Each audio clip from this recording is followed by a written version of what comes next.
என் அன்பிற்கினிய Phoenix bird YouTube channel நல விரும்பிகளே, நேயர்களே, வணக்கம்.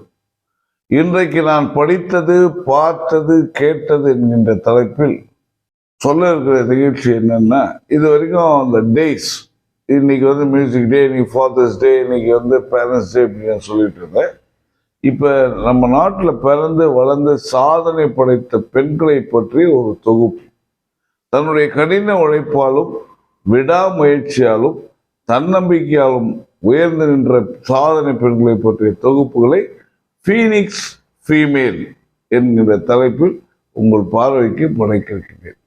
அதனில் முதல் பகுதியாக உங்கள் பார்வைக்கு, ராஜஸ்தான் மாநிலத்தில் பீகானர் என்கின்ற மாவட்டத்தில் பி. கிருஷ்ணன், ஹேமா என்கின்ற தம்பதியருக்கு இரண்டாவது மகள் பெயர் மாளவிகா, மூத்த மகள் காயத்ரி, காவியா என்று நினைக்கிறேன். ஆனால் நான் சொல்ல போது இரண்டாவது மகள் மாளவிகாவை பற்றி.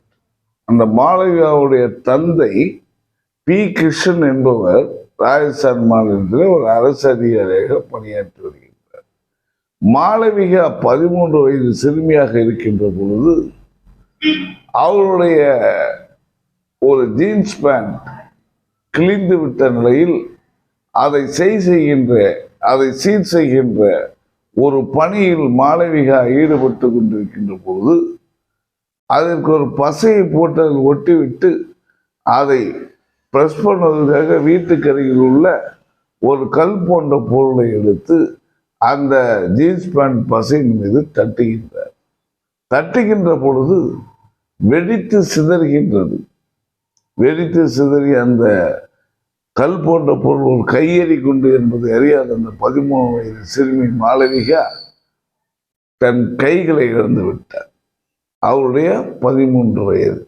அதனால் கை எலும்பு முறிவு, உடல் உணர்வற்ற தன்மை, நரம்பு முடக்கம் போன்ற நோய்க்கு ஆட்பட்டு அவதிப்பட்டு வந்த அந்த மாளவிகா சென்னைக்கு வருகிறாள் தன்னுடைய பெற்றோர். காரணம், அவருடைய பெற்றோர்கள் பூர்வீகம் தமிழ்நாட்டை சேர்ந்த கும்பகோணம்.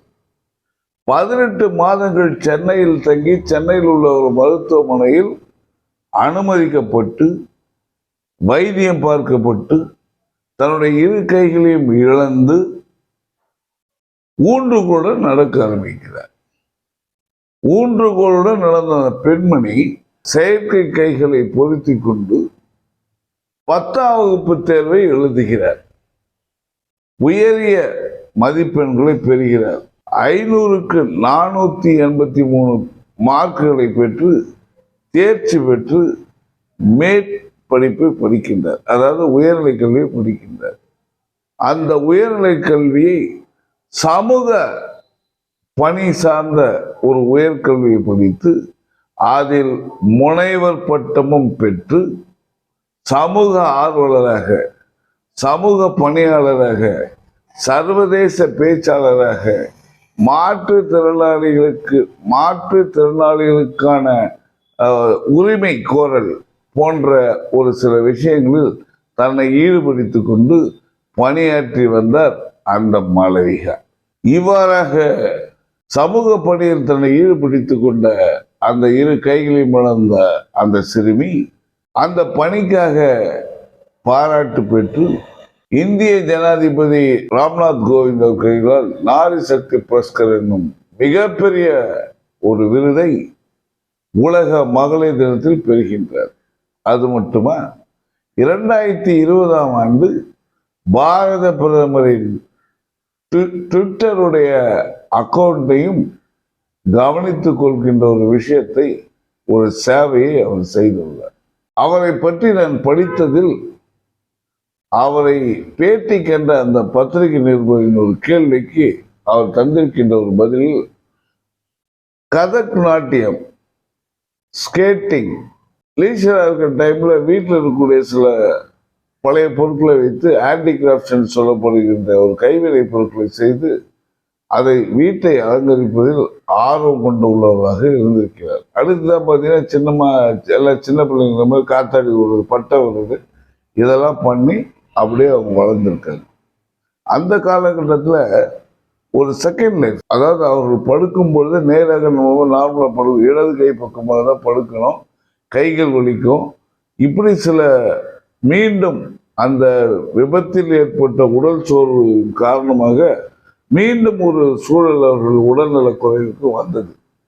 வருகின்ற பொழுது அவருடைய தாயார் அன்பையும் ஆதரவையும் அரவணைப்பிலையும் உற்சாகத்திலும் வளர்ந்து நிற்கிறார்.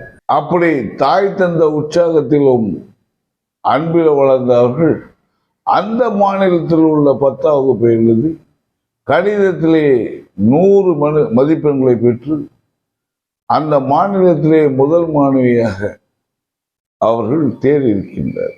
அப்படி தேர்வு பெற்ற அந்த மாளவிகா தன்னைத்தானே பாராட்டி கொள்ள கற்றுக்கொண்டதாக அவர்கள் சொல்கிறார்கள். ஏனென்றால் கையிழந்த அந்த பெண்ணை பார்த்து சிலர் வழக்கமா ஒரு ஊடமடைந்த என்ன பேசுவாங்களோ அந்த மாதிரி அனுதாபங்கள் பரிதாபங்கள் பார்வைகள் அந்த பெண் மீது பதியும் போது அந்த பெண் மாளவிகா அதை பற்றியெல்லாம் கவலைப்படாமல் வெற்றி ஒன்றை இலக்காக வைத்துக் கொண்டு நகர்கின்றார். அப்ப அவங்க அந்த அம்மாவுக்கு, அந்த மாளவிகாவுக்கு உடல் வலி மனவலி 2 வலியும் ஏற்படுகின்றது. ஆனால் இந்த உடல் வலி மனவலி 2ஐயும் தவிர்த்து தன்னுடைய மன வலிமையால் இன்றைக்கு சாதனை படைத்து உயரிய ஒரு இடத்தில் இருக்கின்றார். அவர்களின் தாயாரை பற்றி அந்த மாளவிகா சொல்லும் போது, இப்படிலாம் நான் வாழ்க்கையில பல கஷ்டங்களையும் சிரமங்களையும் பற்றி வாழும்போது என்னுடைய தாயுடைய அன்பும் அரவணைப்பும் உற்சாகமும் நம்பிக்கையும் தான் என்னை சிறகடிக்க பறக்க வைத்தது என்று பெருமையுடனும் அடக்கத்துடனும் கூறியிருக்கின்றார். அந்த பெண்ணிடம் அந்த நிருபர் இந்திய பெண்களை பற்றி ஒரு கேள்வி வைத்திருக்கார். அப்ப அவங்க சொல்றாங்க, இந்திய பெண்கள் சாதாரணமானவர்கள் அல்ல, வேலைக்கு சென்று கொண்டும் வீட்டு பணிகளையும் செய்து கொண்டு சிறப்பாக வாழக்கூடிய ஒரு தன்மை நிறைந்தவர்கள் உலகிலே இந்திய பெண்கள் தான் என்று பாராட்டியிருக்கின்றனர். அதே நேரத்தில் படித்த இந்த இந்திய பெண்களுக்கு உரிய அங்கீகாரம், அந்த படிப்பிற்கான அங்கீகாரம் கிடைக்கவில்லை என்று மனம் சோர்வடைந்து விடுகின்ற ஒரு தன்மையும் இங்கு இருக்கிறது என்று குறிப்பிட்ட அவர்கள் கடைசியாக ஒரு இறுதியாக நிறைவாக ஒரு வார்த்தை சொல்லியிருக்கின்றார். அந்த சோர்வான மனநிலைமையிலிருந்து மன வலிமை பெற்று வெளியே வாருங்கள், வெற்றி பெறுங்கள், வானம் திறந்தே இருக்கின்றது என்ற ஒரு அழைப்பையும் விடுத்திருக்கின்றார். ஒரு மாற்றுத்திறனாளி, நன்றாக இருந்து மாற்றுத்திறனாளி மாறியவர். ஸோ ஒரு தன்னம்பிக்கையோடு அந்த பெண் செயல்பட்டிருக்கா பாருங்க.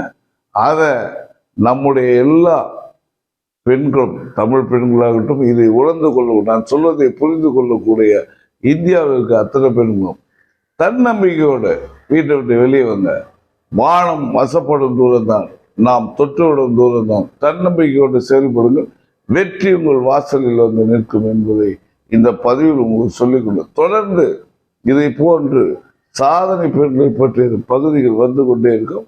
பாருங்கள், பகிருங்கள், ஷேர் பண்ணுங்க, விமர்சனம் பண்ணுங்க, சப்ஸ்கிரைப் பண்ணுங்க. நன்றி, வணக்கம் என்று உங்கள் ஃபீனிக்ஸ் சாலமன்.